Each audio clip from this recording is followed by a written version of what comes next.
Este día en Techo de Cristal vamos a platicar con Patricia Kelly.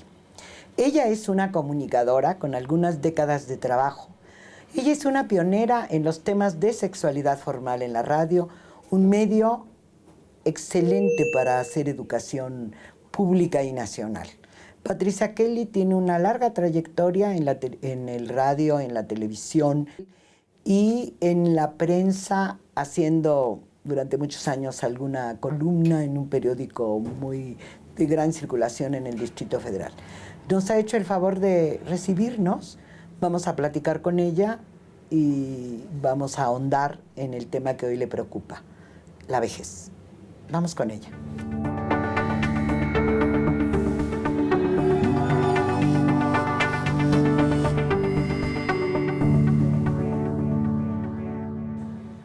Pues muchísimas gracias, Pati, por recibirnos. El Techo de Cristal realmente está muy contento de recibirte para hablar de cosas comunes, de mujeres. Sí, secretos. Secretos. Muchas gracias, Sara. La agradecida soy yo. Para mí es un honor que lo que tenga o no caminado en esta vida sea de tu interés. Te lo agradezco muchísimo. No, Pati, para nada. Pues un poco, a ver, Pati. A ver. Tú eres una mujer con una larga carrera en los medios de comunicación. 40 años. Especialmente 40 años, Sí. 20 en la radio seguidos. 40 en la radio. 40 en la radio, pero en otros medios. Sí. ¿Qué dirías, Pati? ¿Que tú has roto el techo de cristal? ¿Lograste tus objetivos? ¿Caminaste hasta donde quisiste? Mira, en este momento particular de mi vida, te puedo decir que me ha costado muchísimo trabajo romper una serie de prejuicios por los temas que quiero, por la edad que tengo, por todo eso. Pero creo que el objetivo grande de romper el techo de cristal, creo que no fue nunca un objetivo fundamental. Cuando tú me invitabas a platicar aquí, me decías, oye, Patricia, ¿por qué no estás de gerente en una estación? O por qué... Fíjate que sí he tenido oportunidad en diferentes épocas de la vida de estar, por ejemplo, en algún momento, es algo que muy poca gente sabe, que yo fui poquito tiempo, pero gerente de Radio Red. Ajá. Cuando saltó del grupo del señor Serna, que lo compró Radio Centro, en ese brinco, en ese salto, yo me llevé a la estación, yo estuve viendo con todo el equipo de Radio Centro, por supuesto, los estudios, el tránsito de la gente, de la programación, de todo, y me quedé un tiempo. ¿No está en tu currículum? No está en mi currículum. Y algunos de los programas que estaban, todavía queda uno de los que yo puse hace algunos años, es de música, por supuesto. Y en otro momento estuve, tampoco está en mi currículum, antes de que saliera Canal 22, yo era subdirectora de noticias. ¿Qué te parece? Íbamos a estar armando, nos tocó armar desde... estaba el cambio de los famosos teletipos, ¿te acuerdas? Claro. A las computadoras, a que ya te iban a llegar la información por computadora. Entonces, antes de que saliera Canal 11, antes de que saliera Canal 22. Televisión Metropolitana. Exactamente. Y nos fuimos, el equipo que me invitó y yo, porque hubo ahí las diferencias políticas que no vienen al caso ni nada. Entonces, todo el equipo que éramos básicamente mujeres, nos tuvimos que ir porque la cabeza que nos invitó se fue. Tampoco estuvo. Pero yo me quedé convencida que tanto de manera pública como de manera privada no era la parte que a mí me interesaba. A mí me interesa la parte creativa, Sara. Y la parte creativa tiene que tener ciertas independencias, porque si no te quedas atrapada en los deberes ser o en los presupuestos específicos. Y a mí me gusta un poco esta libertad de entrar y salir, y que tiene un costo también. Claro. Porque hay días que, híjole, y está difícil, sabremos, si ¿no? lo sabremos. Pero no me ha interesado, casi te puedo decir que todo lo que he logrado en ese terreno me ha interesado. Es que simbólicamente el que esté satisfecha en el proceso. Absolutamente. En la cosa creativa, con oportunidades, con estas locuras de entrar y salir, de alguna manera significan que hemos podido hacer un camino. Yo creo que sí. ¿No? Estoy muy contenta, y hace unos meses que tengo años, ya tengo trabajando con este asunto del envejecimiento, es un tema que ha costado muchísimo trabajo. Del que vamos a hablar. Del que vamos a hablar en un momento. Pero esa parte es la que más trabajo me ha costado en un momento que yo creía que serían las cosas más fáciles, precisamente por el camino recorrido. Pero bueno. Pati, y en esta experiencia, bueno, nos has acompañado a construir la Red Nacional de Periodistas. En algún momento has trabajado en prensa. ¿Tú cómo ves a las mujeres de la radio? ¿Cómo les va? ¿Cómo les iba? ¿Hay cambios trascendentes? ¿No los hay? Fíjate que yo creo que las mujeres, la radio a mí me parece un medio natural para las mujeres. Las mujeres tenemos entre muchas cualidades, y defectos también, pero muchas cualidades. El poder hablar, se nos da el hablar. Sí, a veces hablamos de más. Y se nos da también escuchar. Y la radio es un trabajo de escuchar y de hablar. De tener algo que decir, como me enseñó mi querido Bertolt Brecht, y de poder escuchar y de poder interpretar lo que estás escuchando, de poder entender lo que estás escuchando. Como aquel anuncio que decía informes de Sinver o algo así. Sí, decía, era de Radio 1000 del maestro, me acuerdo, sí. Del maestro Monroy. Ahorita se me olvida. Sí, pero ¿qué es esta posibilidad? Uno decía para cuando se hacían las radios, porque quizá es en la radio. Entérese sin tener la vista fija. Exactamente. Ya me acuerdo. Y uno de los argumentos, porque se hizo mucho radio feminista y mucho radio de mujeres, muchísimo antes que en otros medios de comunicación, pues lo que decíamos es que también es el medio a través del cual se puede informar a las mujeres. Yo creo que sí, porque las mujeres somos personas que trabajamos en varias pistas al mismo tiempo. Entonces somos una excelente compañía, la radio es sensacional ahí, cuando la señora está cocinando, cuando la señora está haciendo la limpieza, pensando en amas de casa, o cuando la mujer va en su automóvil, pensando en otro sector. Las ejecutivas. Con el tránsito en la ciudad. Te mantienes informada, estás atenta. Y yo creo que un buen sector de las mujeres, sobre todo en áreas populares, buscan aprender algo de la radio. Por supuesto que hay toda quien no quiere saber nada y escucharán las bandas y los reggaetones y todo esto, pero yo creo que hay otro sector para quienes la radio cumple una labor educativa, formativa importante. Y me acerco más a los sectores de menor poder adquisitivo. Sí, sobre todo los muy alejados, hasta donde llega la radio también, las zonas indígenas. Por supuesto, y las zonas marginadas, ¿no? Yo creo que la radio es fundamental, y en un país tan pobre como México, ya lo sé que es rico y que tenemos muchas riquezas, pero la repartición está desequilibrada. En un país como México, la radio sigue siendo fundamental. Aunque me digan que va a desaparecer, yo espero que me muera yo antes de que desaparezca. No, hombre, ¿cómo va a desaparecer? Que va a desaparecer, que la M ya no existe, que la M está desapareciendo, que la FM... Mientras exista una estación de radio que transmita, yo estaré haciendo ese trabajo que me encanta. Y vamos a hablar de tu trabajo fundamental para algo que nos preocupa muchísimo para resolver el tema de la igualdad y la libertad de las mujeres, pero vamos a ir a un segundo bloque. Muy bien. Ahora y regresamos. Estamos con Osiris Cantú, un periodista muy conocido, un polemista y un analista político. Osiris, desde los medios de comunicación, ¿cómo crees que han sido tratadas las mujeres en el pasado y cómo son tratadas en la actualidad? ¿Hay mucha diferencia? Respecto de cualquier comparación, sin duda que hay un progreso evidente, no solo en el trato a la cuestión de la mujer, sino al trato de todos los temas de la vida social, política. Desde luego hay un desarrollo político en la sociedad. Y parte de ese desarrollo es que el papel de la mujer se ha elevado en forma importante. Ahora, como se trata de una lucha por derechos, en este caso de las mujeres, pues se trata de una lucha política. Tratándose de derechos es lucha política y es lucha social. Social por los segmentos que participan en ellos, son amplias capas sociales, y política porque se trata de derechos de la mitad de la sociedad, nada menos. La reforma política más importante que ha vivido México fue la que le dio el voto a la mujer, porque era la mitad de la población en ese momento. De golpe y porrazo, votó 50% más de gente que la que había entonces. Con eso hablamos del tamaño, de la importancia, del valor que tiene la participación de la mujer. Ahora, en el terreno de los medios de la comunicación, también lo tenemos que ver como una lucha. Y si es lucha, hay tendencias. Y hay tendencias positivas y hay tendencias regresivas.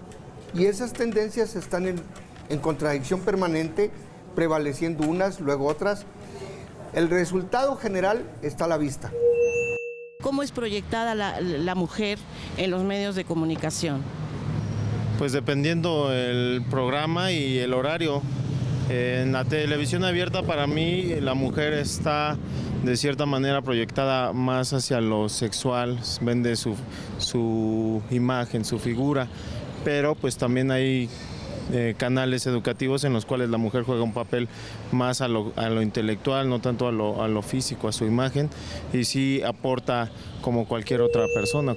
Pues volvemos con Patricia Kelly, quien no solamente es una comunicadora que uno dijera, bueno, tiene mucha experiencia como la escuchamos, sino que es pionera de los programas de radio formales de educación sexual. ¿Cómo fue eso? ¿Cómo llegaste ahí? ¿Y qué pasó?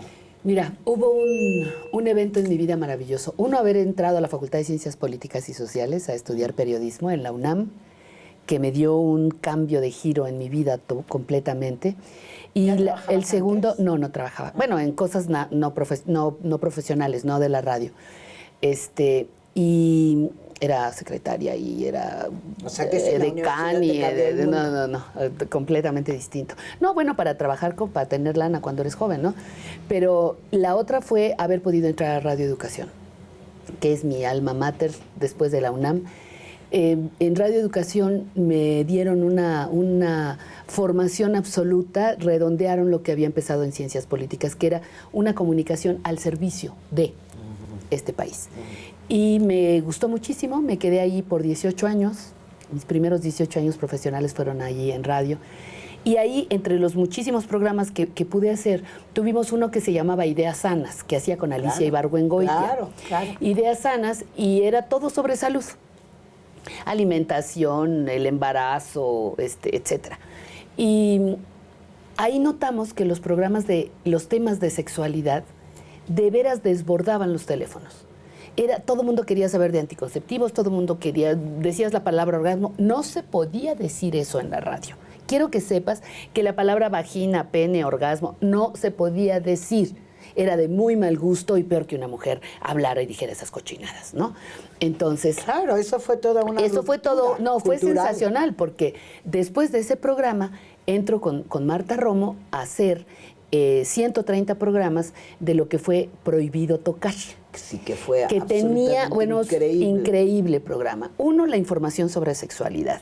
Dos, primero que era el primer programa de educación sexual en la radio formal. No quiere decir que no hubiera tratado a alguien el tema de sexualidad, no. O escrito. Pero estaba específicamente dedicado a eso, por un lado. Por otro lado, estamos hablando? Estamos hablando de 86. Es muy importante porque 1900. Todavía hay quien se asusta de los temas Sí. y saber que el camino ha estado muy empedrado y muy complejo, ¿no?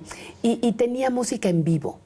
Entonces Marta era una loca, obviamente para hacer estas cosas se tiene que estar loco, y conseguía un cantante en vivo para que estuviera acompañando el tema de ese día. Y entonces fue Eugenia León, Alex Lora, el Negro Ojeda, fue Música y Contracultura, fue los grupos que estaban justamente muy bien en ese momento. Amparo Ochoa también estuvo. Claro. Entonces imagínate un programa hablando de sexualidad con música deliciosa, porque además cantaban cosas que o no habían grabado o nunca. Era un espacio para el placer.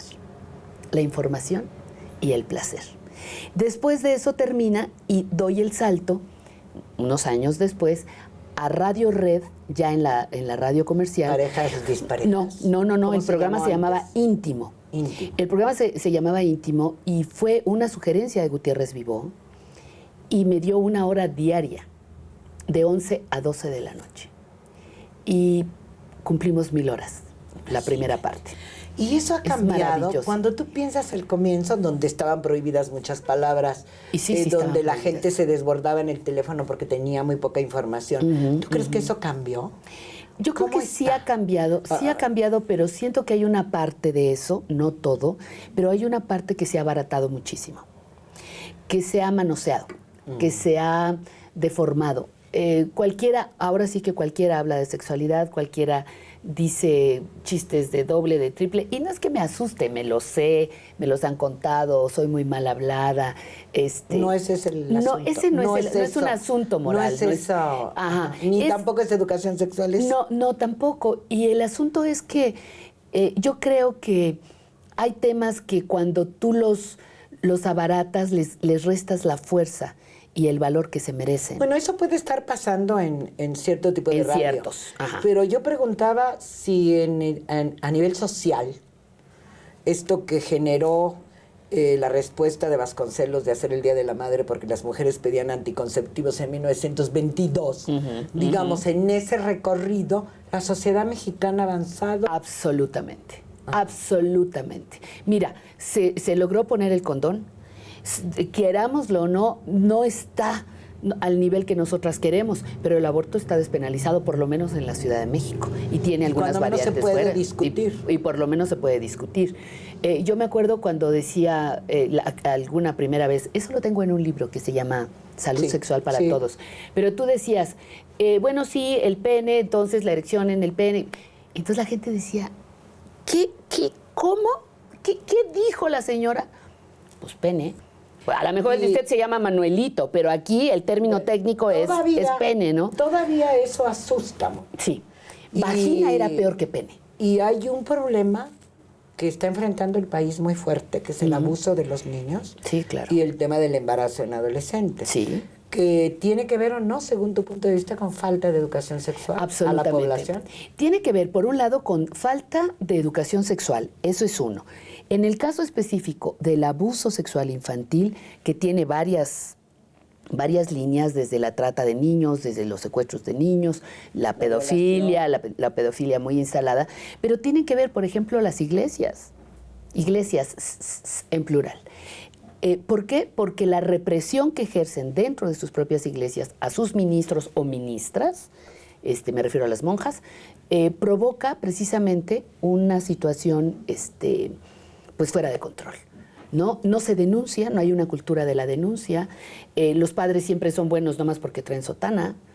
Y yo creo que todo eso se va combinando con la falta de educación sexual, la falta de una justicia expedita, y hay una serie de problemas. Sigue habiendo embarazo adolescente, no solamente porque los chavitos tienen, como todos tuvimos, todo el staff que está aquí, tú y yo incluidas, tuvimos experiencias, juego sexual, qué bueno. Sí, claro. Pero el asunto es creer que no los tenemos, o que los hijos no lo van a tener, o que los nietos no lo van a tener. No hay previsión ni buena información. No hay buena información. Bueno. Y entre más callemos, más problemas vamos a tener. Pero vamos a ir al tercer bloque pues ahora. Vamos al tercer bloque. Y ahora regresamos.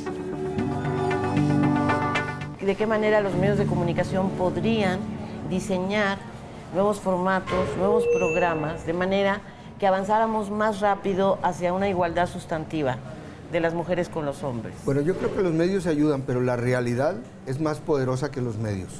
La realidad es la vida cotidiana.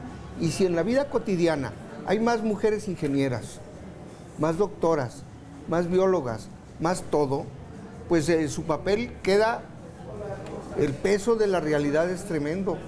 Que los medios lo reflejen, creo que en algún grado lo logran. Y que pueden contener o favorecer esa tendencia. Estamos porque favorezca, desde luego, esas tendencias objetivas del desarrollo social. Patricia Kelly forma parte de esa generación de la vanguardia, que desde los años 70 y 80 le abrieron paso a lo que estamos viendo hoy, que es una libertad en la expresión de temas de los más diversos, incluido el tema sexual, que hoy, desde luego, es distinto al que había en aquellos años.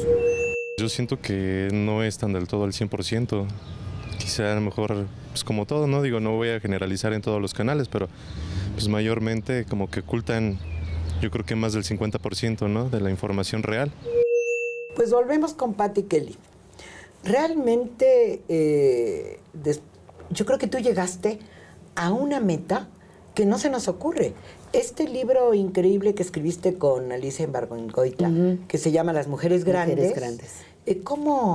¿Qué te dio? Porque esas mujeres son justo mis mujeres de techo de cristal, porque son las mujeres que hicieron una trayectoria y cómo se sienten a esa edad, qué querían, qué se les quedó en el camino. Casi todas hablan de eso.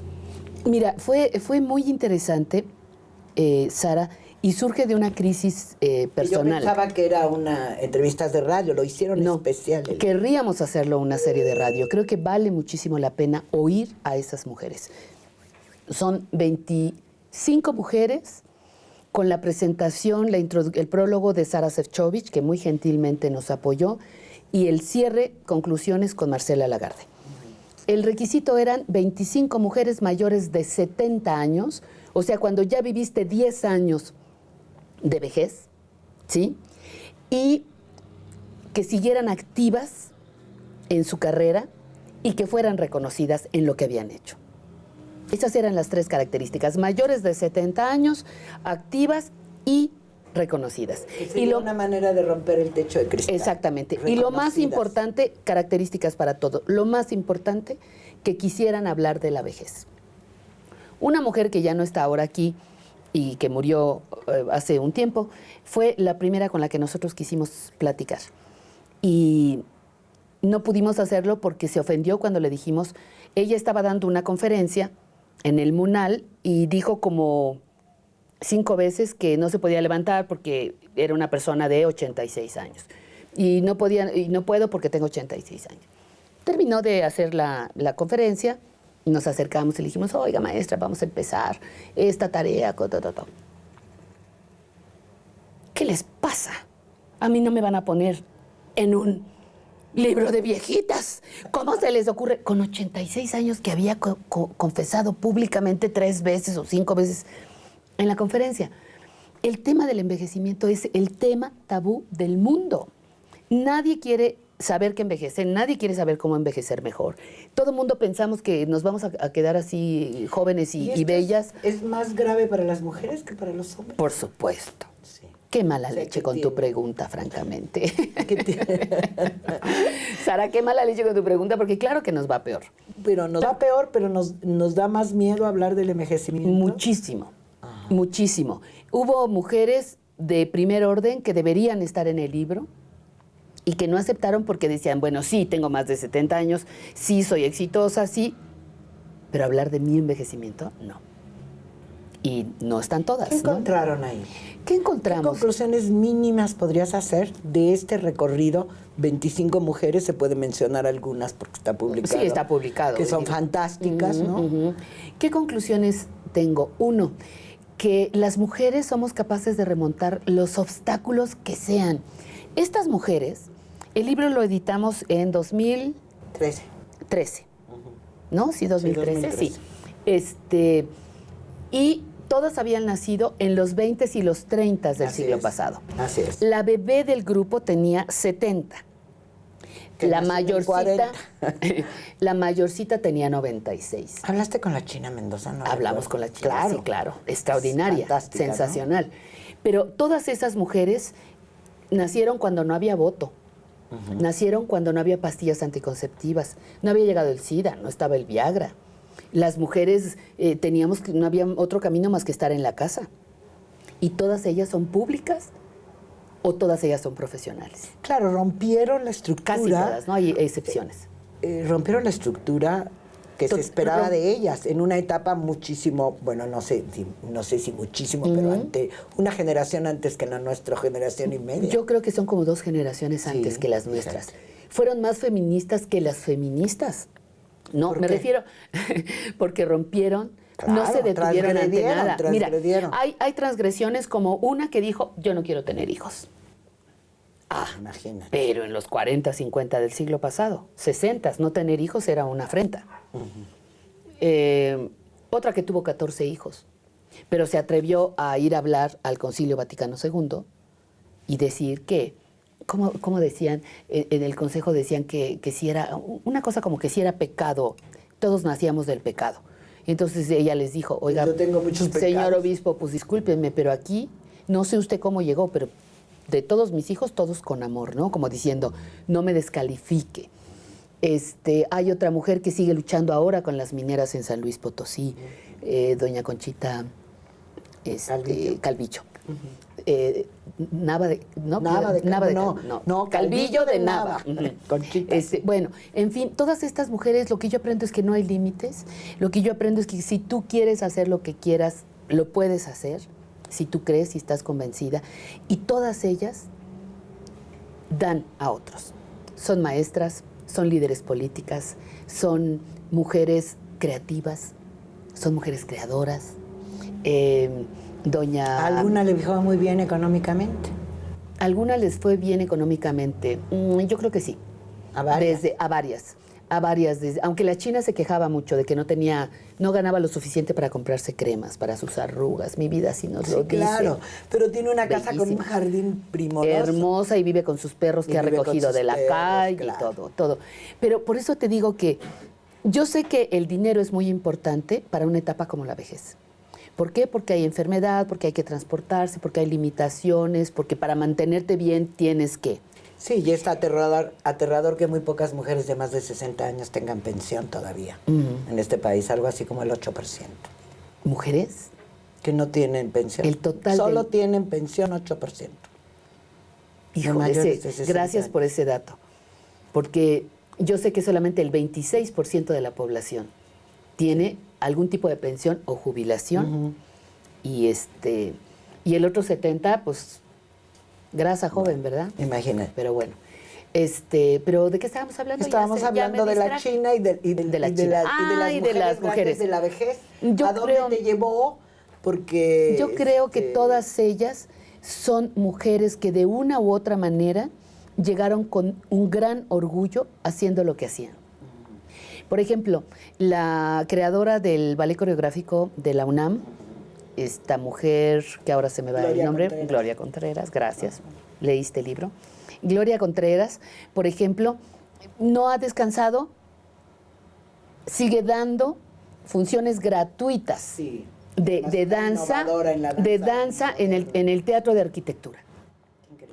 Sigue dando, que puede ganar, que puede estar jubilada, no sé, tiene 80 años y la señora sigue bailando. ¿Qué diríamos? ¿Que este es un gran pendiente incluso en nuestra preocupación feminista? Sí.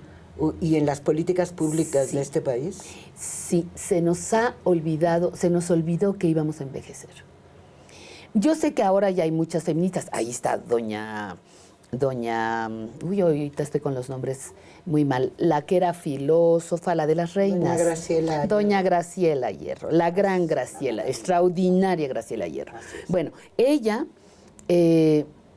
trabajó la vejez desde hace mucho tiempo, dejó muchos libros, pero hay dos, uno que se llama Gracias a la vida y Confieso que soy mujer, donde aborda el tema de la vejez. Pero era un pequeñísimo grupo con el que empezó a trabajar. A nosotras se nos ha olvidado, a las reinas, se nos ha olvidado que vamos a envejecer. Entonces, pues nos volteamos a ver y decimos, pues, ¿qué sigue? ¿No? Pues, ¿qué sigue? Pues, pedaleando la bicicleta, mi reina, no hay de otra. Pero eso nos va a mantener activas, nos va a mantener actuales, nos va a mantener con las esperanzas que hemos tenido desde hace muchos años. Y es no solo la equidad, la justicia, sino que este mundo sea un poquito mejor que como lo encontramos, querida Sara. Creo que con eso podemos concluir por ahora, Pati. Me parece un tema que tenemos que seguir abordando en Techo de Cristal. Por lo pronto te agradecemos mucho. Muchas gracias a ti. Y a ustedes, y nos vemos en la próxima.